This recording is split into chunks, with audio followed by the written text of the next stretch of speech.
the other one, you bastard! Brought to you by Robotoyz. More information in a moment.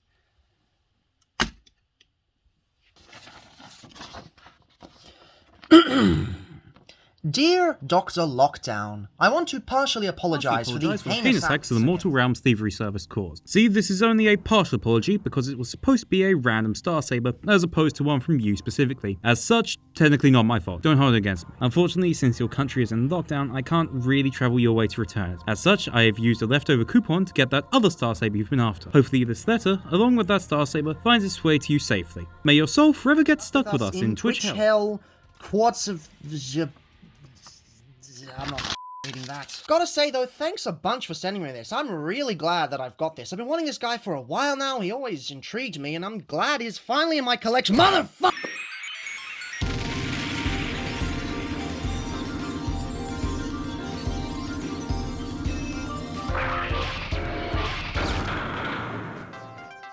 Something has been missing from Masterpiece for quite some time now. Masterpiece has changed quite drastically over the years, especially between periods 2 and 3, as I've outlined in previous videos. Now, it's gone from a line that embodies the feel of the character and turned into a line where accuracy is the main end goal. This isn't a criticism, just an observation. People want accuracy. They want their figures to look exactly like they did 34 to 37 years ago. It's not about fixing proportions, it's not about aesthetically pleasing face sculpts, it's not about intuitive transformations. It's about being precisely like the Sunbow model. Nothing more, nothing less. And yes, this is indeed what fans want. Takara puts out mail-in surveys with each Japanese release of a Masterpiece figure. Those results dictate the direction of the Masterpiece line, and the overwhelming data proves that people want this. I'm not going to criticize this decision. That said, in the shift to this decision, one frustration has emerged. In the effort to make things as toon accurate as possible, they've neglected key elements that should apply to every Transformer, mainly build quality and articulation. Don't tell me it's impossible. Toon accurate Masterpiece figures in the past have been able to accomplish such just fine. Unfortunately, the time of these figures is long past. Plastic quality is overall worse than you'd find on your average deluxe. Paint is durable on some figures, but not on others, and quality control is horrendous. Even third party seems to be following this trend, with varying results. It seems like the big names just aren't caring, because these are just going to be display pieces anyway. Who cares if the plastic is solid? Who cares if pieces break off easily? Well, there is a portion of the fandom that still cares, one which I definitely fit into. Granted, many people seem to chuck in some low accuracy as an extra complaint, but I really feel that many people would be satisfied if the construction was greatly improved. And you know what? Some third-party companies miss those days too. MMC has kept their stride over the years, and Make Toys has done their best to keep the fire of old Masterpiece alive, even after being beaten into the ground by the pandemic and Mars Toys. That's not a joke. They lost a lot of money to those bastards. Mars Toys. Then there's one more company that remembers the good old days. They've kept to themselves mostly, tackling projects other companies haven't been too interested in, and in the process they've developed a die-hard cult following. They don't get as much recognition as some of the bigger names, but amongst those privy to their lineup, they're known as some of the best. Greetings, Cybertronians. I'm Dr. Lockdown, and today's diagnosis pertains to Planet X PX-C02 Kadmos, also known as Masterpiece Alike, IDW, Star Saber. So many of you would probably remember that I recently reviewed Masterpiece Star Saber, before he was untimely ripped from my arms like Macduff from his mother's... maybe that joke was too dark. Still, between this and the upcoming Haslab version, which I'm very excited for, I can't say I miss him that much. He was alright, but deeply lacking in heft, paint, and articulation. Still, compared to some more recent masterpieces, he may have been better off than I gave him credit for. Now, going into this, I was at least hoping this would look more premium. I realized that a lot of Star Sabers end up feeling light due to the hollowness of the combination, but if this could at least look like a premium collector's item, I'd be perfectly happy. Kadmos in vehicle mode fucking blows my expectations out of the water. Now, I don't know about you guys, but a lot of Planet X's figures have somewhat of an unphotogenic quality to them. Whenever I see photos of them, they seem somewhat toyetic, even compared to their deluxe counterparts. In stock photography, Kadmos appeared to be no exception. I was still excited to grab him, but I was expecting to just be satisfied with the alt mode, not blown away. This jet mode says, "F you, you're giving me some love tonight." Well, not like that, but Christ, this is an absolute knockout. I realize it's kind of preposterous to compare a flat toon design to a complicated anime-ified, stylized space knife, but had the MP version actually delivered on the toon aesthetic, it would have been closer to MP52. Yes, I've got a lot of things to criticize with this figure, but this alt mode ain't one of them. Point is, Star Saber didn't succeed in delivering on his aesthetic, whereas Kadmos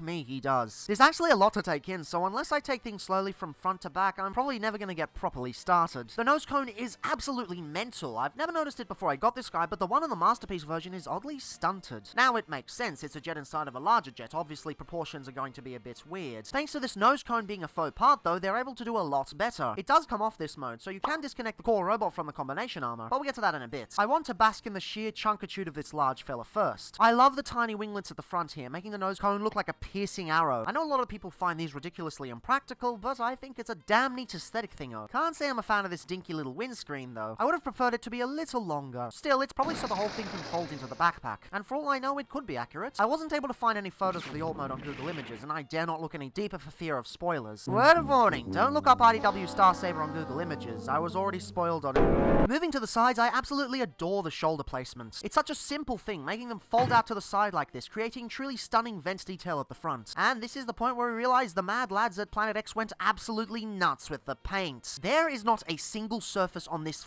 thing that doesn't have some form of paint on it, whether coating it in the stuff or providing crisp highlights. So much red, so much gold, so much gunmetal, so much deep blue, so much shiny metallic aqua. Yes, this guy is expensive, but he uses that budget in so many places. It really feels like a $300 figure with a dedication to high quality paint and materials. And yeah, holy shit, the materials! Yes, this guy is quite a bit smaller than his Masterpiece counterpart, but he is way heavier. The plastic's on par, but it's used in much higher quantities, and there's a ridiculous amount of die-cast metal on this thing. That said, it makes more sense to examine such die-cast on the robot mode. So slowly moving back, I really dig the way the top works. They've put a lot more effort into filling it out, and the insane paintwork and mechanical detail make this thing look far more mature than the toyetic Masterpiece. Of course, it doesn't have to deal with the giant-ass helmet on the top, so that helps, but that's by virtue of Alex Milne having a good eye on what to keep and what to omit. Not to say the concept of having a giant helmet on the top is bad, but the MP definitely could have executed it better. Guess Kadmos is lucky he doesn't have to. Just a heads up though, remember to fold down the back panel. I didn't realize it was a thing out of the box, and apparently the person who photographed the resin prototype didn't either. Now that said, not everything about this mode is perfect. The handling of how the arms slot in isn't on the money. You do end up with these pretty wide gaps between the forearms and the backpack. Those gaps continue to the back, where he has similar hollowness to his predecessor. Thing is, I can't be as harsh on this as I was with the Masterpiece. First up, this section is formed from the foot panels. Yes, they probably could have engineered more panels to cover it up, but that would have been a monumental task and may have made things more complicated than they needed to be. With the Masterpiece, the backpack was doing all the work, so it seemed flat out lazy to just leave it blank. Here, the transformation is already far more complex, so I see why they left it. Besides, this example actually distracts you with some pretty damn awesome thrusters, which themselves are surrounded by fantastic kneecap detail. The way the legs transform on this one lend themselves to a much more dynamic design. That being said, yeah, I can't really find any excuses for the arm gaps. These are indeed a slight against the figure, but at least there's enough here for me to enjoy, so I can at least attempt to overlook it. Well, I say attempt, but let's be real, my overlooking has been pretty successful with this thing. Moving further back, these wings and fins are awe-inspiring with their paint and finish. Even the base plastic has a metallic fleck to it. The designers pushed everything here to the absolute limits. And sure, these thrusters don't really make sense since they're just semicircles attached to nothing, but I adore the red trim they've got on them. You just know a lesser third party would have left them blank. Unfortunately, this leads me to my least favorite part of the mode. Sure, they've pushed it to the limits in some areas, but they've cut corners in a few others. For starters, the wings are mirrored. That in itself isn't too bad, but come on. Did you have to leave these ugly joint pieces here? Once you see it, you'll be unable to not notice it. And beyond that, they don't lock in at all. It's not awful, but it would have pushed this mode even further. I won't offer such leeway to the fins, though. These needed a locking mechanism. They keep falling down with the frequency of the sides of Toy World of Villastar's train mode. Come on, mate. This is Transformers Design 101. On any other toy, I'd be looking at these sections and writing off the whole alt mode. But here's the thing. Yes, there are issues, but they are balanced out with so many other positives. The paint, the sculpting, the paint, the die-cast, the paint, the profile, the paint, the thruster detail, the paint, the sharp wings, the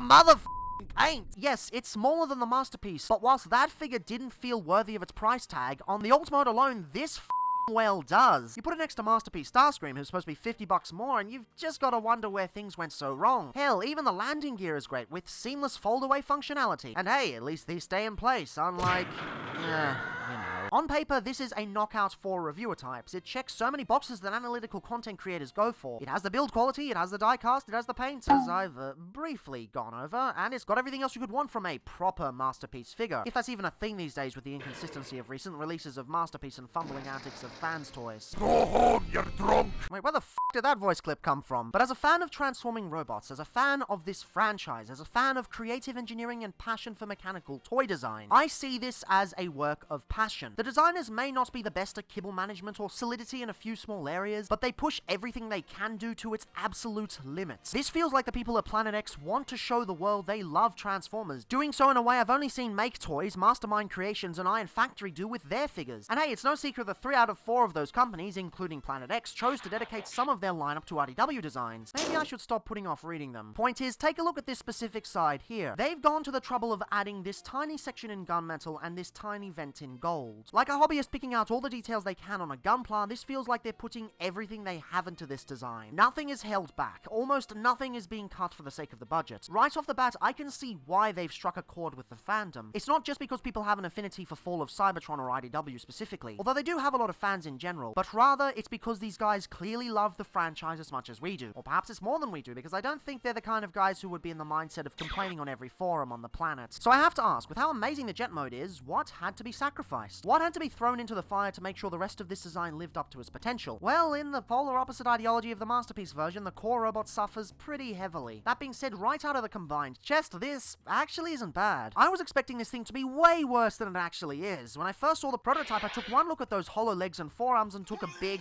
vomit into the toilet. But actually holding him in hand, not bad. They've given him some pretty solid mechanical detail overall. It's nowhere near as extensive as the core jet or robots, but for what it is, it's not terrible. Same with the paint. There is way more paint on this thing than you'd normally expect. I especially dig the chest details, which mimic the shaping of the G1 core robot, whilst taking the colors of the combined one. He's even pretty well articulated, something which I wasn't expecting. Yeah, the hips are a smidge weird thanks to the way the jet mode functions, but you can still get him in most poses. Hell, they even chucked a waist swivel and ankle tilts into the damn thing, something which was wholly unnecessary, but hey, it's greatly appreciated on my end as a Legends aficionado. Although he ain't quite Legend size, just a smidge bigger. He fits closer to Revenge of the Fallen Scouts, or should I say Revenge of the Ballin'. That's the meme that's going around at the moment, right? I can do memes, I can still be cool. Full disclosure though, the backpack is not in its stock configuration. Turns out it's got a hidden pull and twist joint in there, freeing up the space for the waist swivel. Just make sure the wings remain a little bit out when you push it back in though, otherwise it won't lock in 100%. And before you start chucking your all caps nonsense in the comment section, yes, it does make the head a little harder to turn, but when the waist goes this smooth as a result, I think I'll take it. Honestly, this fella surprised me. From the stock photography and other YouTubers' reviews, I assumed he'd be pretty underwhelming. Turns out he's incredibly fun. Gotta hand it to the designers, they might have a future in Legend scale at some point. That said, he's definitely not perfect. Yes, as said earlier, those forearms and calves are still hollow. On a mainline release, I'd be able to let this slide, but on a $300 masterpiece alike, this shouldn't be a thing. It's leagues above what the official version was pulling since they're only visible from the back, but I still have to point out a criticism when I see it. The arms also have a tendency to brush up against the backpack, regardless of what configuration you put it in. Not horrible, but definitely annoying. What annoys me the most, though, is the head. The face looks pretty nice and all, but why the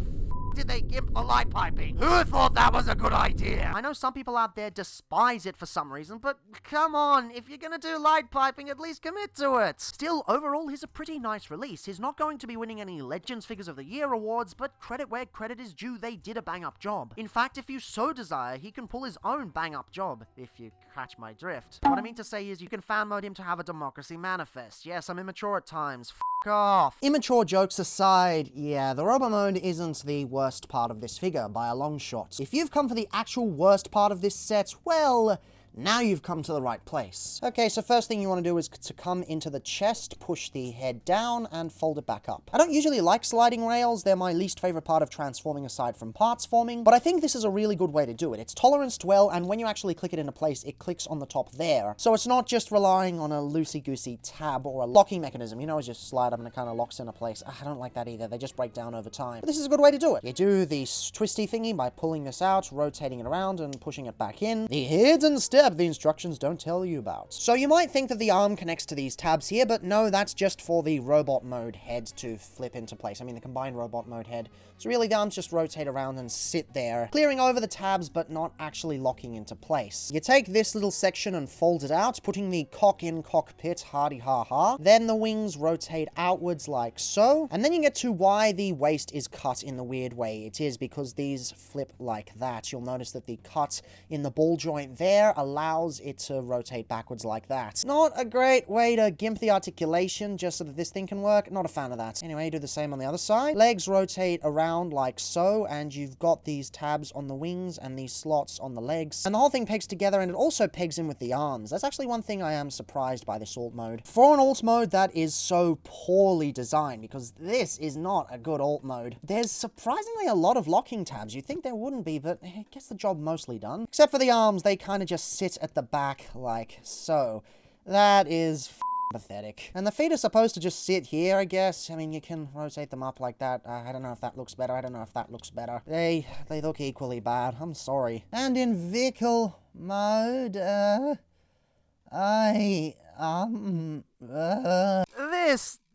This just isn't good. This bird jet thing is probably one of the laziest looking alternate modes I've seen in a long time. Kudos to them including locking tabs on almost everything, bar the arms at the top, but come on man, this is fucking pathetic. Yes, I'm aware the IDW design never had a core robot to begin with, so it's commendable that they got the core robot right, but newsflash, if you're designing a brand new alt mode, you can pick literally any design in the world. Why the hell do they make him like this? At least make the legs fold up or some shit. I mean, you've got all the hollowness in the world. You could have easily fit some engineering in there. Christ, this is bad. Real bad. If this was on its own, it would easily make its way onto my worst of 2021 list. Here's the thing though, I could easily spend a good 5 paragraphs going into why this thing is the worst alt mode I've seen at this size since Hybrid Style Black Convoy, but at the end of the day, it's one bad mode next to 3 fantastic ones. With the amount of quote-unquote stuff they're packing into this thing, something had to give. At the end of the day, I'd rather 1 wonky mode and 3 fantastic ones than 1 good mode and 3 lukewarm ones. This mode in relation to the other 3 follows the exact same logic as the gaps in relation to the vehicle mode. It's real bloody difficult to get mad when the whole package is doing so much right to begin with. And here's the other thing, you never have to use this functionality if you don't want to. This thing locks pretty solidly into the torso. It's not the easiest to get in there, but once it's in, the connection is seamless. Once the whole thing is properly pegged on, you don't have to pay it any attention. Kadmos converts between both modes without a single piece of parts forming. Sure, the robot mode has optional parts forming if you want to go for a more G1 look. At least you're supposed to, but it doesn't really work. But if you're someone who hates parts forming with a passion like I do, well, it's completely optional. And not in a way where it diminishes the design. Oh no, this figure was designed with a seamless transformation in mind. Unlike the masterpiece, the core robot doesn't need to be touched at all between modes. Aside from being great functionality right out the gate, it also caters to more purist IDW fans. Since he didn't have a core robot in the comic to begin with, no, that image is from the 84 Secrets and Lies series, don't get confused. Some people may be terrified of the concept of forcing a Brainmaster gimmick into their space Nazi overlord. Those sorts of people don't need to worry. The transformation remains clean and concise. Ultimately,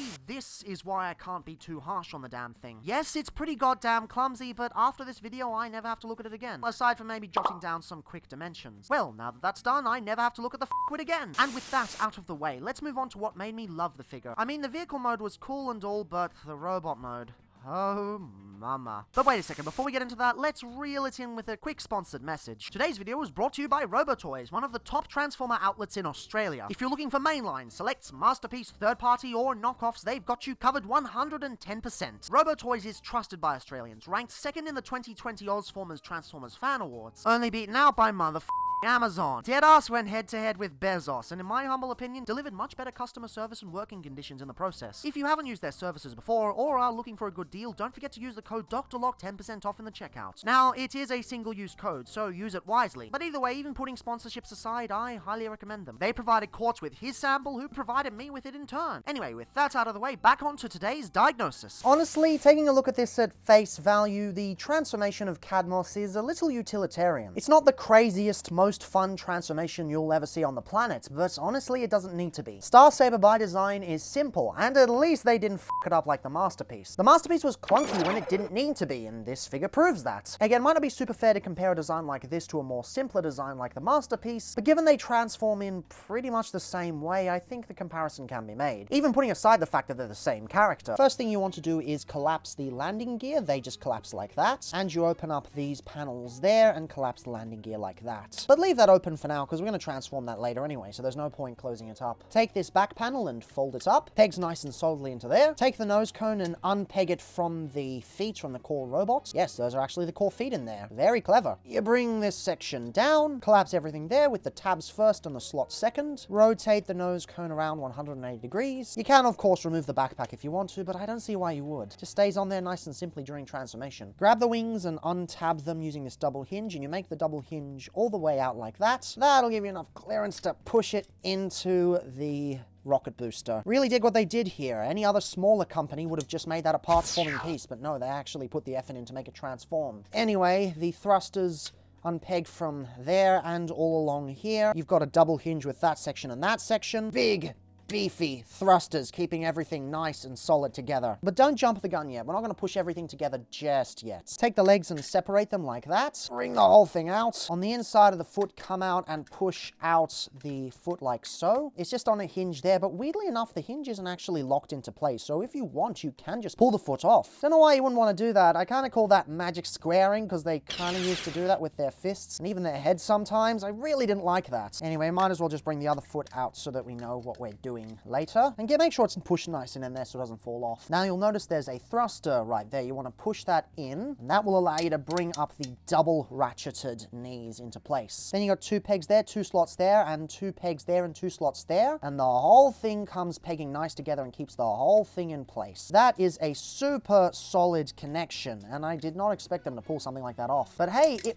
bloody well works. That's clever. Anywho, you take the heel spurs and you bring them out, and oh look, we've got 5mm ports. I sense a victory Leo coming. Now, I've got some stuff to do on the sides of the legs, but we're going to move up to the torso first, because finagling everything into place is going to mean they're just going to get knocked out of the way anyway. Now, with the arm, you pull it out, rotate it into place, and rotate the fist into place. That just orients it out of the vehicle mode configuration and into the robot mode configuration. You also bring the shoulder around 180 degrees and bring that into place as well. Focus. There we go. Backpack time. And honestly, I'm really shocked this guy's standing up on his own. He's really well weighted if he can pull the whole backpack off like that when it's fully extended. You want to make sure this tiny tab at the back here is all the way back so you have enough clearance to rotate the whole thing 180 degrees. You can also push the peg down to lock it into place once it's done so that that's not going anywhere. And you just bring the nose cone down a little bit first so that you can bring these into place here. Little thing to note is that there's a tiny nub there that everything lines up with like so. No such tiny nub for the rest of it, but hey, it gets the job done. Anyway, on the bottom of the nose cone, you will notice that there's a tiny little clip there. That acts in the same way that the other clip on the backpack works. So at the back here, that just locks the whole thing into place. I'll admit it's not the most elegant solution, but hey, it gets the job done and it keeps it bloody solid. Now that the rest is done and you're not wobbling around everything, you can just go boom with these side panels here, making him nice and spiky. And head goes whoop, whoop, whoop, whoop, whoop, whoop, whoop, with the final touch of grabbing his ears and yoinking them out to the side. That's the hardest part of the transformation, actually, just pulling those ears out. All in all, they've done a pretty damn good job. Oh, and I guess you can also push these bits in now as well, these little winglets that fold in. So yeah, I'm not going to pretend this is the most complex transformation I've ever seen out of third party. It's comparatively simple, and that is actually kind of good for a change. Usually when it comes to 3P, they don't quite get the transformations down in the same way that classic Masterpiece did, but this one really does. It really feels like a classic Masterpiece, simple but effective. Planet X knows what its audience wants out of a transformation, and I have to give them credit for that. This robot mode. This robot mode.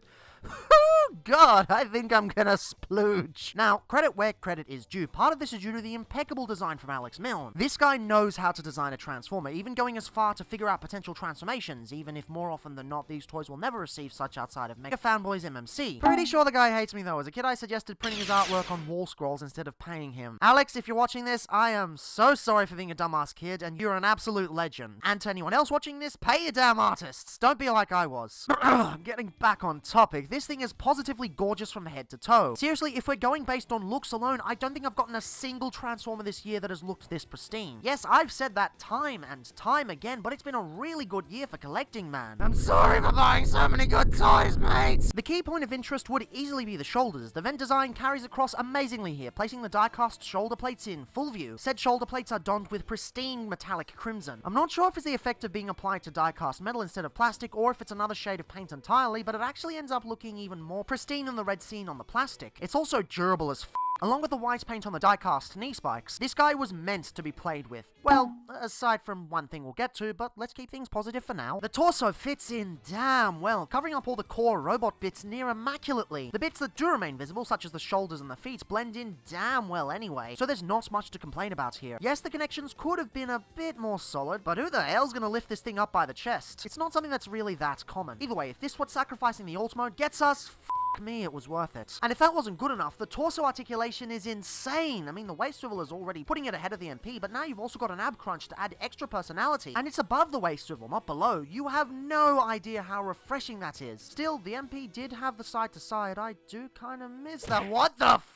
They even brought that motion back, and it's nice and smooth, allowing for proper precision? Jesus, did they leave anything out? Well, they kinda did that when it comes to the hardware. Most of this fellow is damn well articulated, and by most I mean 99% of it. But then you get to the knees and, some oversights were made. It seems like every Star Saber these days is cursed to have issues in the legs, because the ratchets here are way too soft to support the weight of this figure. Thanks to the die-cast shoulders and the sheer amount of plastic in the upper body, he occasionally topples over. More strict reviewers make it out to be the absolute worst thing ever, but personally it's more of a minor annoyance. Still, it's a baffling decision. It's not that the ratchets are poorly made, it's just that they're the wrong type. They've got pristine clickety goodness in the hips, but for some reason they didn't use them in the knees. Well, half of the knees. The bottom knee joint still works great, but they needed both to be the same type here. Maybe they didn't want you taking the whole knee out accidentally like Cyclonus? Oh well, either way, it's not something I can really get mad at. Much like many of the vehicle mode issues, there's so much to love here, and it makes overlooking such things super easy. Barely an inconvenience. Wait, I already used that joke in a previous video, didn't I? The ankles, though,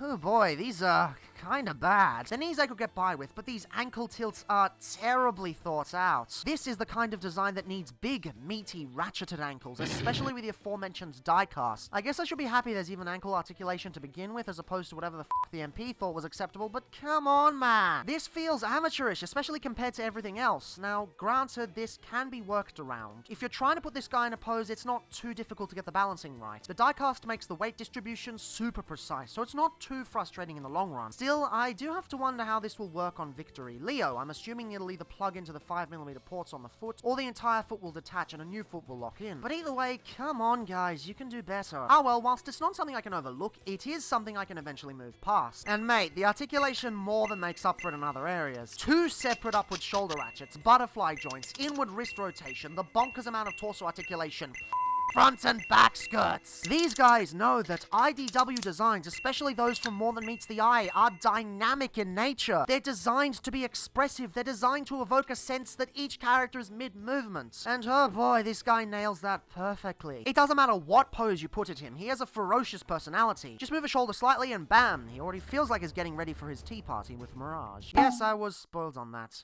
I'm very sad.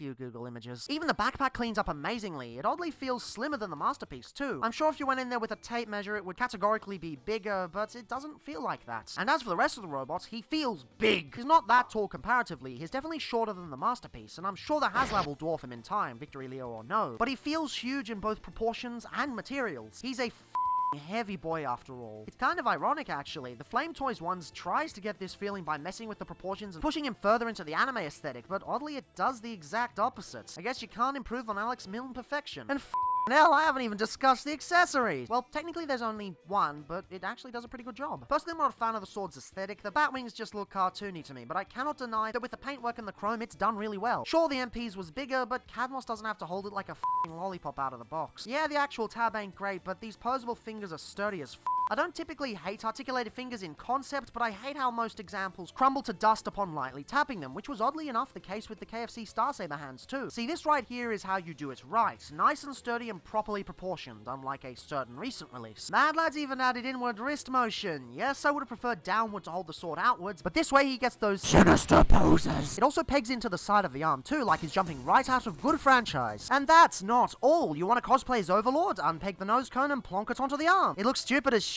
but hey, it's a thing you can do if you want to. Want to get rid of the backpack entirely? You can do that too. Seems kind of pointless, but hey, some people might like it. Also, apparently you're supposed to be able to plug the back thrusters into the sides of the shoulders, but with the paint in there, I don't think there's enough clearance. Oh well, personally I don't care. I like the backpack as is. Sure, it's not accurate, something which the Flame Toys actually gets closer to in this instance, but yeah, it's a transforming robot. Not everything has to be on the money. That said, I've seen people say the head sculpt is absolute trash, and I kinda get it, but I also kinda think they're missing the point. The sculpting itself is just as immaculate as everything else. You do get an extra faceplate, but I can't see the difference, so I'm not gonna bother. Well, that and I lost it. Don't know if I'm even gonna find it in time for the review. No. However, I can see where they're having issues. The face is very Gundam-esque, which was intentional with the Generation 1 version, but something important is missing. Taking a look at your average high grade, one of the most important things is the black around the eyes. Kadmos doesn't have that, and as such, I think people are wrongly assuming the proportions are off in some sense. They're fine, it's the eyeshadow he's missing. It's an easy fix on my part, with some simple disassembly and painting, but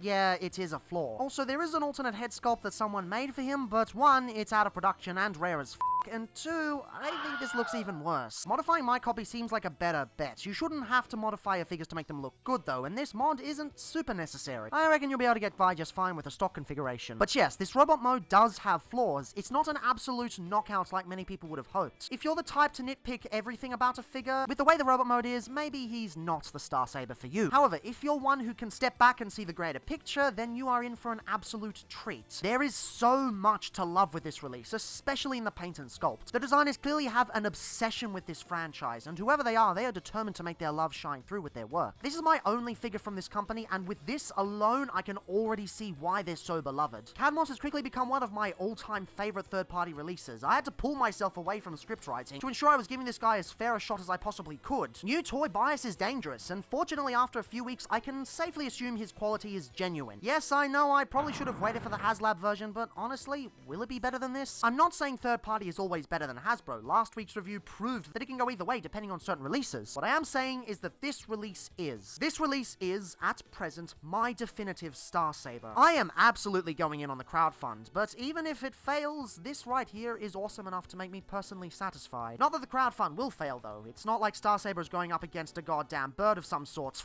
You kill Bionicle! That said, it is making me reconsider whether I get the upcoming Victory Leo. I'm tempted, real tempted, but I'm not sure the combined mode will hold up. I'm 100% in if they include replacement for the knees on Kadmos, but if not, I don't know. Still, I'm real tempted to get Deathsaurus to go with him. Apparently he's even better. I'm finding it real hard to resist. I'm not even a big Deathsaurus fan. Maybe it'll be a good comparison piece for Esmeralda. Either way, Kadmos, Star Saber, whatever you want to call him, I've only been calling him Kadmos to avoid confusion with the Masterpiece, he stands as a stark reminder of what Masterpiece used to be. Beyond the aesthetic, there's a passion for the craft, a love for Transformers as a whole. He's not the most accurate in exact detail, but he is in the feel. Everything you could want from a figure of this size, he has it. And yes, I admit I got the price of Star Saber wrong back in my review. He retailed in Australia for much cheaper, sitting at about $250. Even then though, he was still overpriced by a long shot. Kadmos is $50 more and with fewer accessories and gimmicks, but Jesus, he feels like he's worth more. I would happily pay $350 for this chunky bastard, although thankfully I didn't pay. I just kinda indirectly traded thanks to demonic f***ery. The only way in which the MP wins over Kadmos is the fact that he comes with a stand for the jet mode. Something which, yes, Kadmos could benefit from. But other than that, it's an absolute knockout against his predecessor in every single way. Honestly, I think we have a new king for 2021. I know I keep saying it'll be real hard to top a certain figure before the year is out, but this time I think we've truly made it. This time I think we've truly peaked. This time I think we've finally reached the pinnacle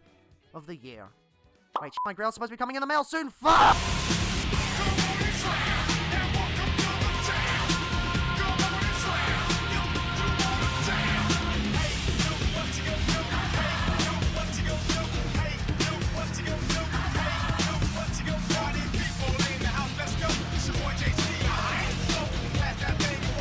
Planet X Kadmos is a good franchise.